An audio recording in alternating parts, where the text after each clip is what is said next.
Hi Englishers, welcome back to my channel.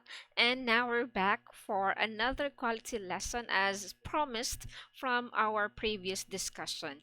And today we're going to have a very exciting discussion since we will open a new topic for our senior high school students.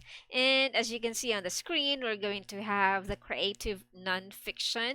Okay, this is in regards to the discussion about the English for academic and professional purposes and how you can ameliorate your writing skills. Okay, this subject, creative nonfiction, is another subject that the senior high school department offers. Yes, anywhere in the world, anywhere in the country, in the Philippines. So this subject is also offered, yeah, to senior high school students. It's actually for grade 12 students to be specific.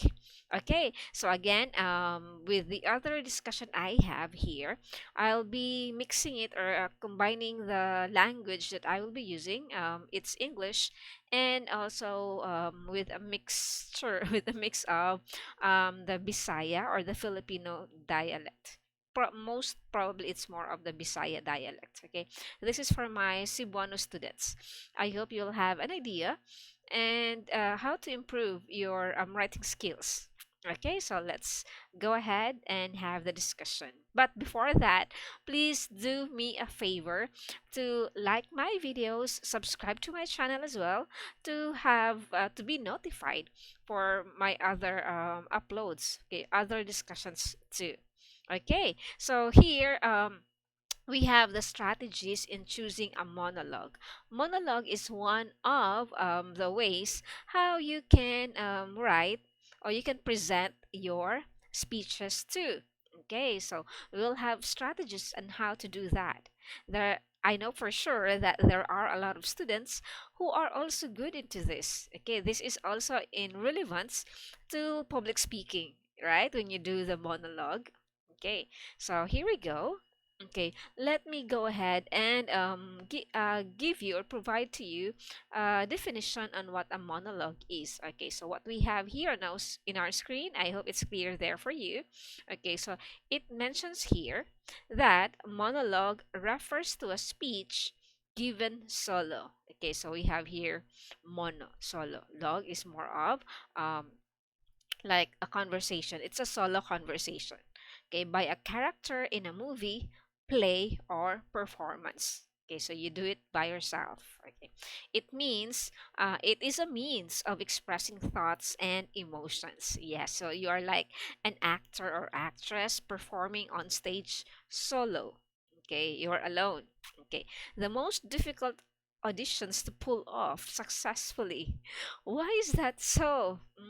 Ngano kaha, ngano makainmo ta nga the most difficult auditions to pull off daw. Lisod daw siya kanang ihimo nga successful. Okay, there are probably a lot of reasons nga no nga dili na to siya mahimo nga sana masaksida yun nimo sa o sa lang ka present. Dapat it takes a lot of practice actually. So here in this discussion we will be following a lot or 9 strategies para madaog dayon nato dito ang ato ang gi-present nga monologue. How to choose?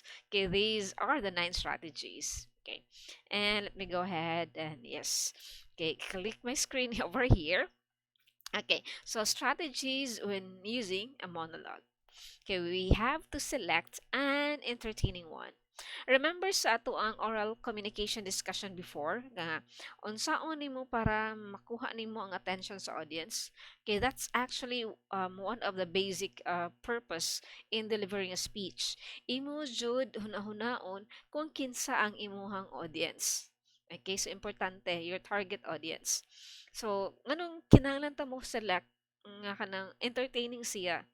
Okay, kay ang ato ang man ani nga um ma-impress dili lang tungod ma-impress pero at least you will leave that kind of unsa na kanang comment sa imong audience ba nga uy nindot to da okay nindot to nga it will leave a good impression di ay sa imong audience Okay, so here you have to choose a monologue you love, and your audience will love watching you. So it's dool ra siya sa when you want to look for a job, okay, you look for something that you love doing. Para dili na ka magsigig reklamo nga kapuya ni panarbaho sige lang tag panarbaho ni mao gyapon og gyapon kwarta. But if you are the kind of employee nga nag-enjoy lang sa imong trabaho, dili nga magunahuna nga ay minimum wage earner naman ko, nya mo na akong trabaho. Okay. So same thing with selecting a monologue. Okay, entertaining siya dapat anang magustuhan sa imuhang audience. These are the kind of audience that I have. Or might as well you think of something professionals man ni akong mga audience oy ma-enjoy ba ka ni nila nga kuang ko ano kaning inani entertaining ra man atong giingon dili man gud siya kinahanglan nga funny or di gud siya kinahanglan nga murag stand-up comedian and that thing. Okay, so what do we think of or how do we define entertaining di ay? Dili ka dapat ma-pressure nga kinahanglan mo throw ka og jokes to your audience or dapat wala lagi ka nang nagsigig katawa kung audience nako. Okay, so dili dapat ikaw ang katawan. So you just have to make it sure that your audience enjoyed your presentation. Okay, ana niha mo mosulod ang pagka-entertaining sa imong speech or sa imong monologue because tendency is if your speech is boring, okay, yeah, of course, your monologue tends to be like static lang, wala na ganahan maminaw nimo or dili sila mahuman sa imong presentation or especially if it's a contest, so wala pa ka nahuman na nasa grado.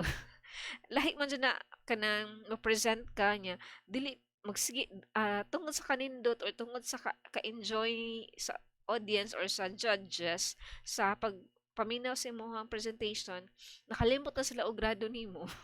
Oh, inana unta ang dating na. Okay, now let's have the second one here. Okay, just have to get back to my screen here. Okay, so the second strategy, find one that fits like a glove, sorry, a glove, so we believe you. Okay, so unsa man na, dapat kanang komportable ka nya kanang haom ra gyud sa imong edad, haom ra sa imong character or sa imong personality rather. Okay, so here, know your type and range and make sure the part is age appropriate and physically accurate. Okay, bagay ra sad sa imo ha, dili kay mangita ka og kanang piece, yeah, monologue, it's like something putong piece no nga imong basahon, piece man tawag ana. Okay, something nga appropriate or makaingon sa ka ba nga makarelate ko ani or kani dili lang kay ni-present ka na nga monologue tungod kay sige kanang na-present man ni before sa ako ang classmate niya nakadaog man siya ani ako sa ding i-present karon bi kay basin makadaog sad ko or I will have the same impact or impression from my friend put before. Okay, so dili ina na ngano man ni kinahanglan kay you have to sound like or you have to present like you know what you're doing, you know what you are talking about. Okay, kay example ang imuhang speech or ang imuhang piece nga imuhang gibasa, imuhang gi-deliver kay for 45 years old nya ikaw kay 25 years old, so make it sure nga imuha sang matagaan og hustisya ang character nga imuhang gi-portray sa imuhang monologue. 'Di ba? Inana lang siya ang dating. Okay. So again, a monologue should show who you are. Okay? Not add layers of dialects or character trails. Okay? It is not something to be outrageous or just to impress someone. Okay? Because if you it's something that your audience would not know that you're just actually like acting, okay, or just portraying roles. Kanang makita nila ba nga na ay spontaneity, na ay kanang genuine presentation gikan mismo sa imuha because ikaw man na as a person dili lang kay ni portray ka na or ni present ka na kay mauna ang gi-portray or gi-present before or sa last year nga nigamit sa piece. You need to have your own identity as a presenter. okay, or the yes, a public speaker using the monologue. Okay, I hope you already have an idea there. And now let's have our third strategy here. Okay, so because it's nine, okay, we're down to our third. Okay, choose one that is serial comedic, not just comedic or dramatic. Okay, so mubalik siya sa first strategy no, nga it has to be entertaining. Okay, kung dramatic lang kay siya, puro lang kay drama, mo unsa man na yun, tanaw na lang tag MMK yan eh, or gonna something serious. Okay, so start with a piece that's funny, quirky, and gets people to laugh, and then turn the screw. Hit them with something heartbreaking or touching. Pwede po din na. Okay, as you prepare your speech or as you try to look for a very quality piece, okay, pwede po nimo siya punan o ganang intro ba nga funny or enjoyable para sa mga audience. So, again, dapat makibalo ka kinsa imong audience for you to yes, have their so na makuha nimo ang ilang attention. Okay. So, if na-sense na nimo nga okay nakuha na nimo ilang attention no na head turner na kanila kay sugod dayon ka adto dayon ka mo atake sa imuhang content din sa imuhang monologue.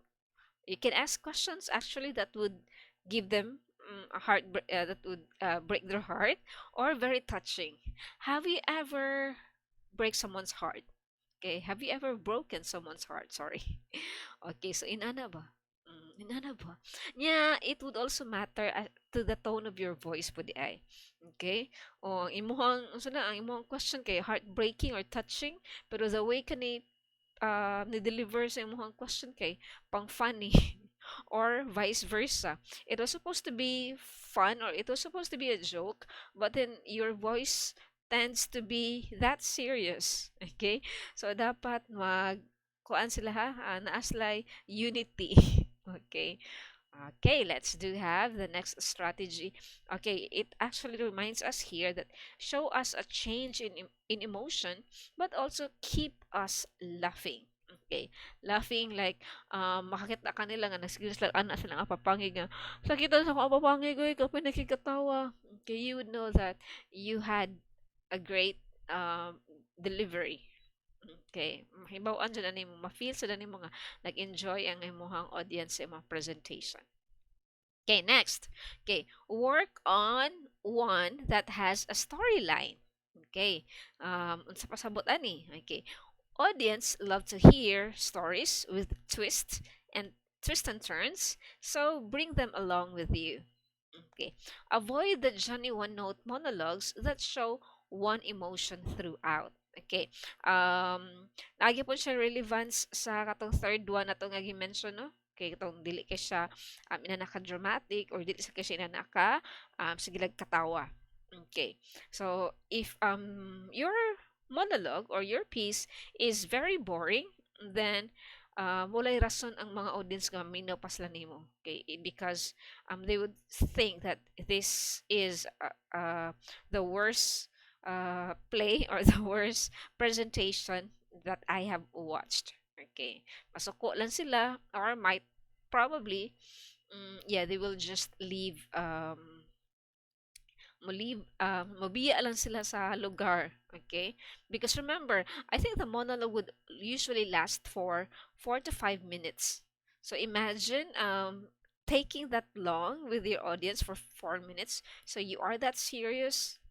So dili gid siya, okay? So audience, okay, love to hear stories, okay, with that twists and turns nga ala uno ni pagkahuman kinaadtoy lain nga 'di ba nahitabo. So that is why nowadays daghan kay ang ganahan matan-aw og kanang mga Korean dramas kay nga ay kay nindot kay na thrill kay di ka makahibalo kung unsay sunod. So mo na nga dili kay nila ma-appreciate ang mga Tagalog movies or Tagalog teleserye kay balo na sila unsay sunod nga mahitabo. Okay, so i-consider nila karon ang mga Korean teleserye, di ba? Ana lang siya. Okay, and we're almost there. Okay, half. I'm sorry about that. Okay, yes, it's a double screen there. Okay, the fifth strategy we have is keep it short. Okay, so if you're given the time like 4 to 5 minutes, maybe you can have 4 minutes. Yes, because may tawag mong good na okay, naapay mga chances nga maka-extend ka because sa introduction pala ni mo dan nga kita na nimo nga nag-enjoy mo hang audience. So, oh, maka-insert man ka og kanang yes, unsa tawag ana? Kanang mga joke pa ba, especially at the end or at the middle. Okay.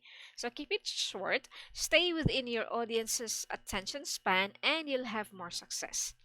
Okay. If ang imong audience kay professionals like adults na, so they can take longer time with you. Okay. Pero if imong audience kay teenagers, so you know for sure that they won't like stick listening to you for that 4 minutes without looking at their phone, checking their messenger or other stuff. Okay, ana siya. It's a very challenging kuan siya, delivery for a monologue. Kay ikaw ra man sad isa ilang gitan-aw sa tubangan, di ba?